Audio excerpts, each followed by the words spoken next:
démocrate s'ouvre ce soir à Charlotte. Oui, alors comme la semaine dernière, pour la Convention républicaine, il y avait beaucoup d'articles sur Mitt Romney. Cette fois-ci, c'est bien sûr Barack Obama, dont il est beaucoup question dans la presse américaine. Un Barack Obama perfectionniste, nous dit The International Herald Tribune.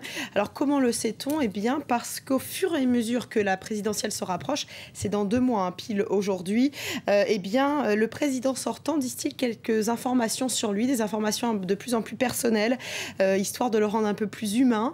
Ainsi, on a appris qu'il cuisinait un fabuleux chili con carne, Elisabeth, qu'il s'y connaissait vraiment bien en musique, qu'il était un très bon nageur et puis que Barack Obama fait de l'humour. Alors, The International Herald Tribune nous raconte que lors d'un gala de charité à New York, il s'est retrouvé à côté de célèbres basketballeurs et donc il a déclaré que c'était rare qu'il se retrouve comme ça lors d'un événement et qu'il ne soit pas la 5e ou la 6e personne la plus importante, enfin qu'il ne soit que la 5e ou la 6e la plus importante, alors que d'habitude, bien sûr, c'est celui qu'on attend en priorité. Voilà de quoi trouver Barack Obama très sympathique. L'opération séduction a commencé. On humanise les candidats, ça c'est valable pour les 2 camps. Toujours dans International Herald Tribune, un journaliste s'insurge contre les conventions des partis. Oui, alors pour lui, convention républicaine, convention démocrate, même combat, c'est une perte de temps. Historiquement, vous le savez, c'était le moment où les délégués des partis choisissaient leurs candidats. Mais alors maintenant qu'on connaît le nom des candidats des semaines à l'avance, eh bien, ce journaliste estime que ce n'est qu'un spectacle qui coûte des millions de dollars et qui n'intéresse pas les Américains. La plupart des électeurs américains ne suivent pas les débats à la télévision qui sont retransmis de ces conventions. En tout cas, pour lui, c'est un moment où les candidats essaient de se mettre en valeur et c'est tout. Ils ne font vraiment pas avancer le débat. Alors, les candidats qui veulent se mettre en valeur, The Independent a l'air plutôt d'accord avec cela puisque le journaliste britannique nous rapporte que Paul Ryan, lors de la convention républicaine, a assuré qu'il avait couru un marathon et qu'il l'avait couru en moins de 3 heures.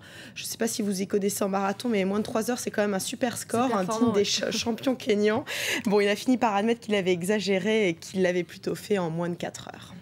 Vous avez également lu ce matin le South China Morning Post qui nous parle d'un journaliste chinois. Et alors attention, ce journaliste a osé critiquer le régime, Pékin. Oui, c'est assez rare pour le souligner. Alors le South China Morning Post, c'est un journal hongkongais.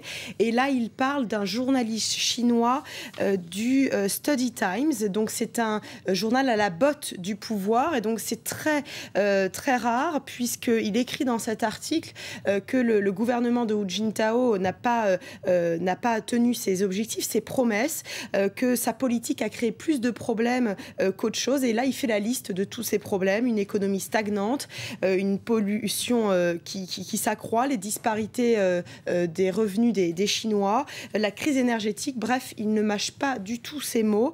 Alors, on ne sait pas ce qu'il est advenu de ce journaliste très critique, mais en tout cas, son article a été retiré du site du journal, bien sûr. On peut encore retrouver l'article, mais sur des blogs chinois. C'est assez étonnant déjà qu'il ait été publié. Exactement.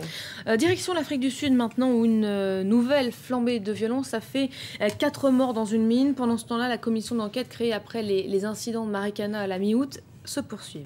Oui, alors vous savez, cette commission d'enquête a été créée et voulue par Jacob Zuma, le président sud-africain. Elle est censée faire la lumière sur ces événements de Marikana pendant lesquels 34 personnes ont été tuées par la police. Mais ce matin, le South African Mail and Guardian, qui est un journal quotidien sud-africain, est très sceptique quant à l'efficacité d'une telle commission. Commission impossible, voilà le titre de l'article en référence bien sûr à Mission impossible. Alors, ce journaliste rappelle que les commissions d'enquête étaient utilisées sous le régime de l'apartheid pour faire croire que les gouvernements prenaient les problèmes très au sérieux. En fait, le journaliste donne des exemples et notamment les émeutes de Soweto en 1976. Alors, à l'époque, une commission d'enquête avait été créée, mais il nous dit que le but de la commission n'était pas d'établir que les choses auraient pu se passer autrement. Non, c'était plutôt de justifier l'action de la police, de justifier cette action. Et donc, avec Marikana, ce journaliste craint que ce soit la même chose et que cela ne serve à rien. La police qui avait ouvert le feu, 34 mineurs avaient perdu la vie. Merci beaucoup, Natacha. C'était la revue de presse internationale. Et il est 9h16 à Paris. On fait